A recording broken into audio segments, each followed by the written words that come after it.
नमस्कार साथियों, स्वागत आपका अभिनंदन आप ही के यूट्यूब चैनल पर। आज का टॉपिक है दोस्तों निर्वाचन आयोग। अभी आप देख रहे होंगे कि त्रिस्तरीय पंचायत चुनाव है, उससे पहले नागर निकाय चुनाव हुए, उससे पहले अगर देखा जाए तो दोस्तों लोकसभा चुनाव हुए। लेकिन इन सभी चुनाव को दोस्तों कंडक्ट कौन कराता है? ये है आपका निर्वाचन आयोग। और राज्य के चुनाव होंगे तो राज्य निर्वाचन आयोग कराएगा, सेंटर में होंगे तो निर्वाचन आयोग कराएगा। आइए दोस्तों पढ़ते हैं पूरा मामला क्या है। संविधान के भाग 15। अभी आपको मैंने बताया था कि संविधान में कितने भाग होते हैं। संविधान में टोटल भाग कितने हैं दोस्तों? तो 22 भाग है। और इस 22 भाग में से 15वां जो भाग है वो निर्वाचन आयोग से संबंधित है। ध्यान रखना, भाग 15 में क्या है? निर्वाचन आयोग। और आर्टिकल 324 से 324 से लेकर 329 तक, यानी कि 5 नंबर का डिफरेंस आ रहा है ना, 324 से लेकर 329 तक आपका निर्वाचन आयोग से संबंधित जानकारी है, उनका उपबंध है। पढ़िए आगे। निर्वाचन आयोग की स्थापना कब होती है हमारे देश में? 25 जनवरी 1950 को। बहुत इंपॉर्टेंट है। इलेक्शन कमीशन कब बना था? तो आप बताएंगे भैया 25 जनवरी 1950 को हुआ। और एक स्थायी संवैधानिक निकाय है। देखिए, एक संवैधानिक और गैर संवैधानिक का क्या मतलब होता है सर? संवैधानिक का मतलब है कि संविधान में उसका उपबंध है, संविधान में उसके नियम है, संविधान में उसके कार्य हैं, संविधान में अगर वो है तो वो होना चाहिए एनी हाउ। जैसे योजना आयोग है, जैसे राष्ट्रीय विकास परिषद है, तो संविधान में इनका कोई उत्तरदायित्व नहीं है। जैसे कि हम प्रधानमंत्री, तो संवैधानिक निकाय है, संवैधानिक वो है, पद है। लेकिन मुख्यमंत्री हैं, आपने पढ़ा होगा कि हम क्या करते हैं, उप मुख्यमंत्री भी बना देते हैं। लेकिन उप मुख्यमंत्री पद जैसा कोई भी पद दोस्तों होता ही नहीं। संविधान में प्रधानमंत्री है, उपराष्ट्रपति है, राष्ट्रपति है, मुख्यमंत्री है, लेकिन उप मुख्यमंत्री जैसा कोई पद नहीं होता। तो उसी प्रकार की स्थायी संवैधानिक संस्था कौन है? निर्वाचन आयोग है। ध्यान रखना, निर्वाचन आयोग का गठन एक तो होता है मुख्य निर्वाचन आयुक्त और होते हैं अन्य निर्वाचन आयुक्त। इन सभी को मिलाकर किया जाता है। इनकी नियुक्ति भी कौन करता है? राष्ट्रपति करता है। और राष्ट्रपति वाले चैप्टर में आपने पढ़ा भी होगा। मुख्य चुनाव आयुक्त का कार्यकाल बस सबसे मोस्ट इंपॉर्टेंट यही है दोस्तों, 6 साल और 65 साल होता है। यानी कि जो मुख्य होगा इनमें चीफ होगा, मुख्य जब भी होगा तो चीफ लग जाएगा। मुख्य चुनाव आयुक्त का कार्यकाल 6 वर्ष या 65 वर्ष की आयु, जो भी पहले हो तब तक होगा। अन्य चुनाव आयुक्तों का कार्यकाल 6 वर्ष या 62 वर्ष, जो भी पहले होगा। यानी कि क्या तो वो 6 साल पूरे कर ले, या जब उसकी एज 62 साल हो जाएगी वो रिटायर हो जाएगी। इसका मतलब ये है। मुख्य चुनाव आयुक्त व अन्य चुनाव आयुक्त को सर्वोच्च न्यायालय के न्यायाधीशों के बराबर ही वेतन मिलते हैं और उनको भत्ते प्राप्त होते हैं। तो आप देख लीजिएगा सर्वोच्च न्यायालय के वेतन और भत्ते क्या है, मैंने पढ़ा रखा पूरा टॉपिक। पहले चुनाव एक सदस्य आयोग था, परंतु अक्टूबर 1993 में से 3 सदस्य आयोग बना दिया गया है। ध्यान रखिएगा, निर्वाचन आयोग के क्या कार्य हैं आपको पता ही है। जहां पर चुनाव होगा उसका परिसीमन करना, कहाँ कहाँ चुनाव है, मतदाता सूची तैयार करना, विभिन्न राजनीतिक दलों को मान्यता प्राप्त करना कि कौन सा राजनीतिक दल मान्यता प्राप्त है या नहीं, राजनीतिक दलों में आरक्षण, आरक्षित चुनाव चिन्ह प्रदान करता है। पेपर में आ जाते हैं डायरेक्ट क्वेश्चन कि चुनाव चिन्ह कौन देता है? भैया निर्वाचन आयोग तो देगा। चुनाव करवाना भी इसका काम है। राजनीतिक दलों के लिए आचार संहिता तैयार करना, जैसे अब आचार संहिता लगी हुई है। तो इस तरीके से दोस्तों निर्वाचन आयोग के काम है। निर्वाचन आयोग की स्वतंत्रता के लिए एक संवैधानिक प्रावधान है। क्या कि एक संवैधानिक संस्था है, जैसे कि मैंने बताया। इसका निर्माण संविधान ने किया है, बिल्कुल। एक मुख्य चुनाव आयुक्त और अन्य चुनाव आयुक्त की नियुक्ति कौन करता है? राष्ट्रपति, मैंने बताया। मुख्य चुनाव आयुक्त को महाभियोग जैसी प्रक्रिया से ही हटाया जा सकता है। अब महाभियोग किस पे लगता था? महा का मतलब होता है बड़ा और भियोग का मतलब होता है दुख। महा दुख, बड़ा दुख कि हम इतने ऊंचे पद पर बैठे व्यक्ति को हटा रहे हैं। यानी कौन? हम का मतलब जनता अगर हटाए तो संसद में उस पर क्या लगाया जाता है? महाभियोग। महाभियोग किसके खिलाफ लगता है? सर्वोच्च न्यायालय के मुख्य न्यायाधीश पर लगता है। महाभियोग किस पर लगता है? राष्ट्रपति पर लगता है। महाभियोग किस पर लगता है? उपराष्ट्रपति पर भी लगता है। महाभियोग किस पर लगता है? तो आप कहेंगे अब मुख्य चुनाव आयुक्त पर भी लगता है। मुख्य चुनाव आयुक्त का दर्जा सर्वोच्च न्यायालय के न्यायाधीशों के समान ही है। नियुक्ति के पश्चात मुख्य चुनाव आयुक्त अन्य चुनाव आयुक्त की सेवा शर्तों में कोई अलाभकारी परिवर्तन नहीं किया जा सकता। मुख्य चुनाव आयुक्त अन्य चुनाव आयुक्त का वेतन भारत की संचित निधि से दिया जाता है। मैंने उस दिन भी बताया था कि वेतन सबका संचित निधि से ही दिया जाता है। वेतन हो, भाई डेली की कमाई हो, डेली के खर्चे हों, संचित निधि से ही दिए जाते हैं। ठीक है। अब थोड़ा सा एक छोटा सा टॉपिक, बस इतना सा, इलेक्ट्रॉनिक वोटिंग मशीन यानी कि ईवीएम। ईवीएम केरल के पारूर, ये देखिए इंपॉर्टेंट क्वेश्चन है, यूपीएससी में कई बार आया। पहली बार अगर ईवीएम का प्रयोग किया गया तो दोस्तों केरल के पारूर विधानसभा में किया गया।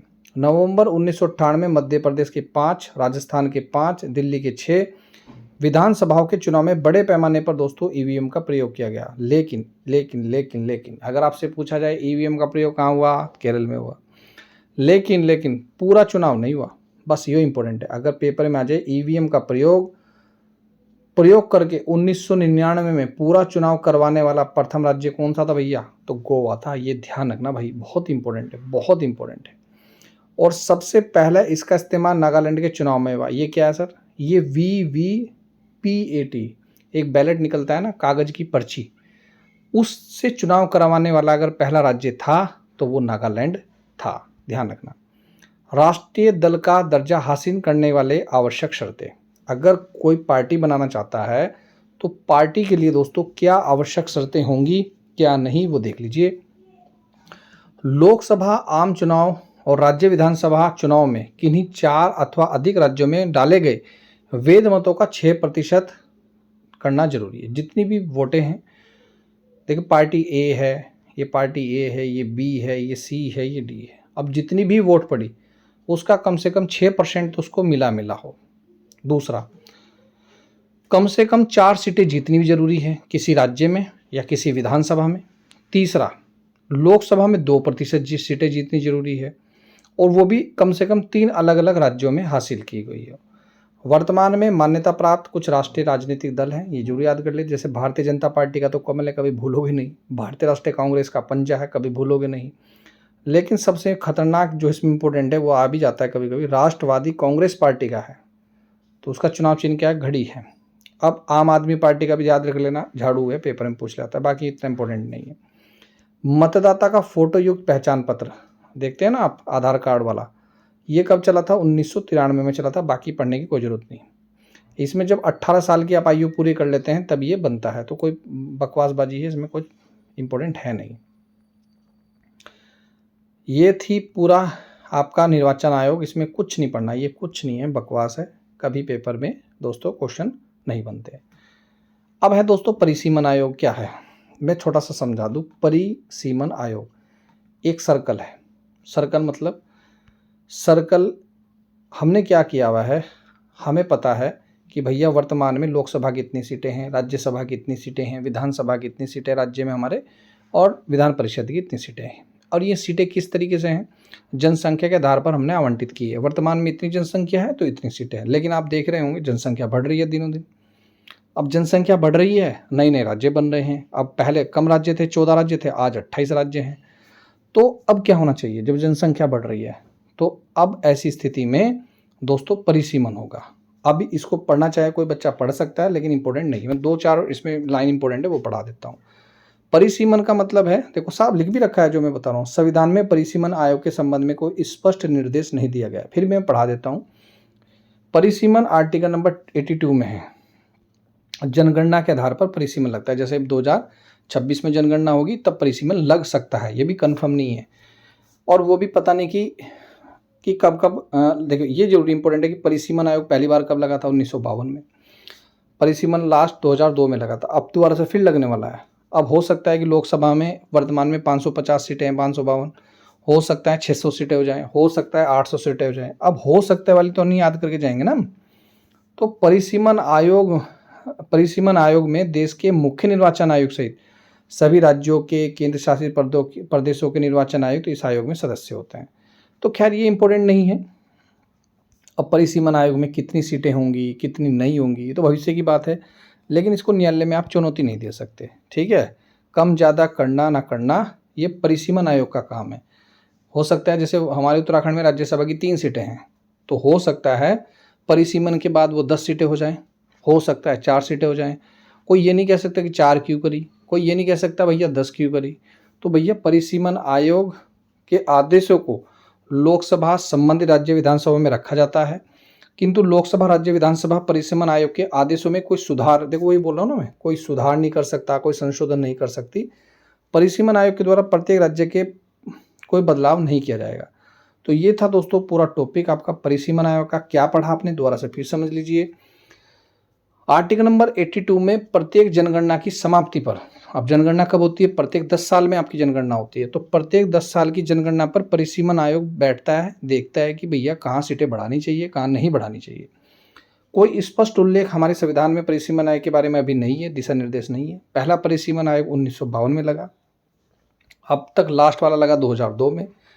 और परिसीमन आयोग के आदेशों पर, उसके निर्देशों पर किसी प्रकार का कोई संशोधन नहीं किया जाएगा, अगर बना दिया तो। अभी तक लेकिन नहीं बना, ये ध्यान रखना। तो ये था छोटा सा टॉपिक। कैसी लगी वीडियो, अच्छी लगी तो दोस्तों ज़्यादा से शेयर करें, मेंबरशिप लीजिए। और ऑनलाइन ऑफलाइन दोनों क्लास चल रही हैं, आप ज्वाइन कर सकते हैं। हिंदी की पेड क्लासेस चल रही है, जीके जीएस की भी क्लास चल रही है। तो मिलता हूं दोस्तों नेक्स्ट वीडियो में। वीडियो देखिए दोस्तों, धन्यवाद। जय हिंद, जय उत्तराखंड।